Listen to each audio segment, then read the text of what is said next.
وإذ استسقى موسى لقومه فقلنا اضرب بعصاك الحجر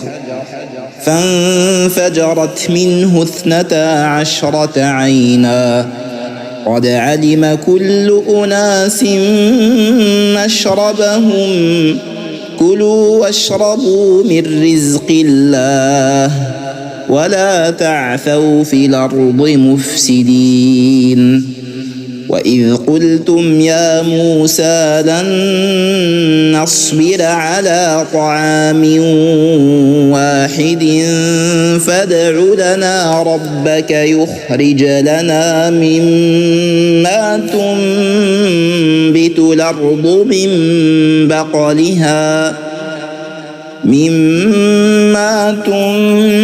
الأرض من بقلها وقثائها وفومها وعدسها وبصلها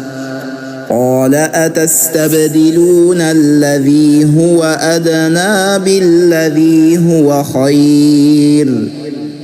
اهبطوا مصرا فإن لكم ما سألتم وضربت عليهم الذلة والمسكنة وباءوا بغضب من الله ذلك بأنهم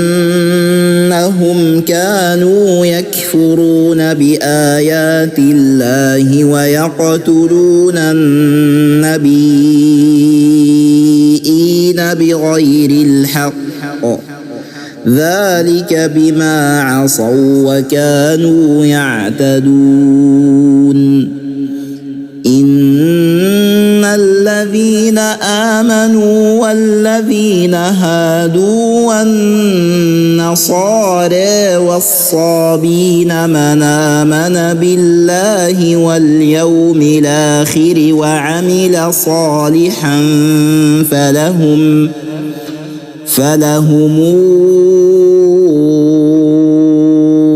أجرهم عند ربهم ولا خوف عليهم ولا هم يحزنون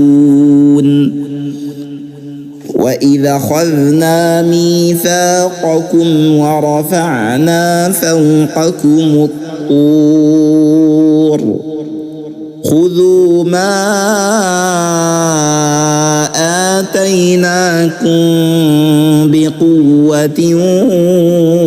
واذكروا ما فيه لعلكم تتقون ثم توليتم من بعد ذلك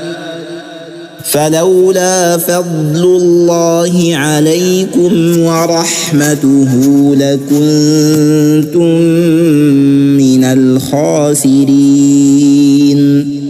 ولقد علمتم الذين اعتدوا منكم في السبت فقلنا لهم كونوا قردة خاسئين فجعلناها نكالا لما بين يديها وما خلفها وموعظة للمتقين وإذ قال موسى لقومه إن الله يأمركم تذبحوا بقرة قالوا أتتخذنا هزؤا قال أعوذ بالله أن أكون من الجاهلين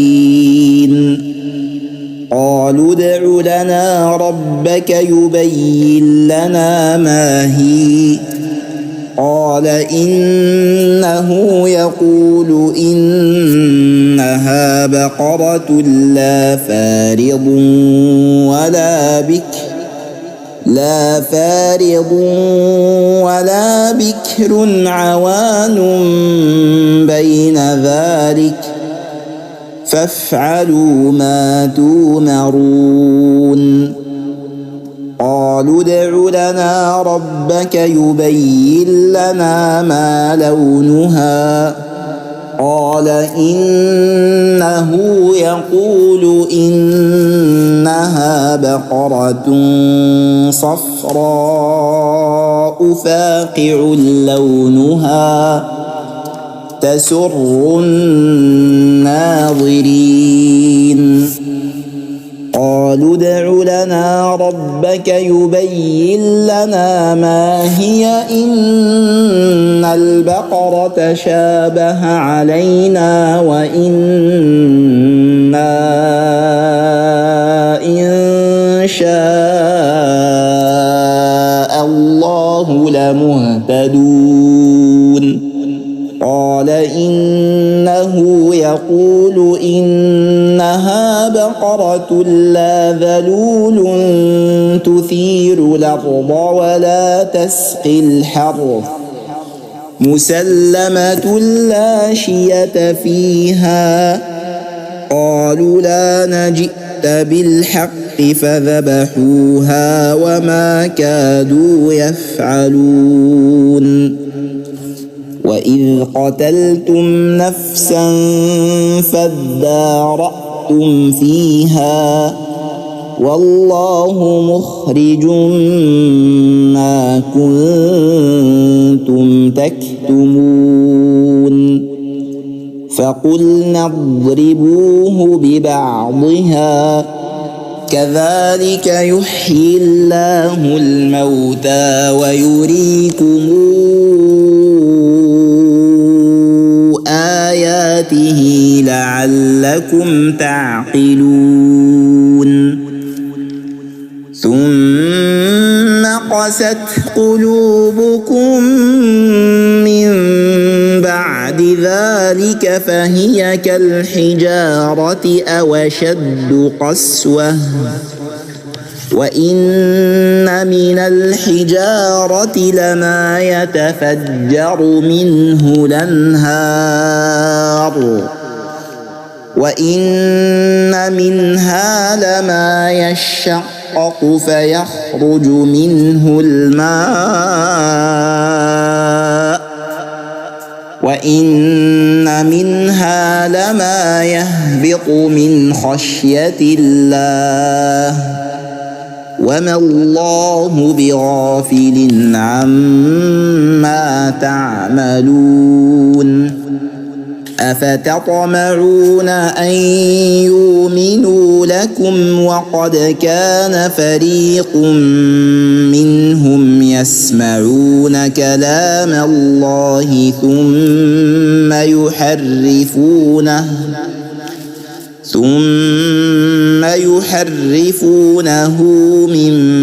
بعد ما عقلوه وهم يعلمون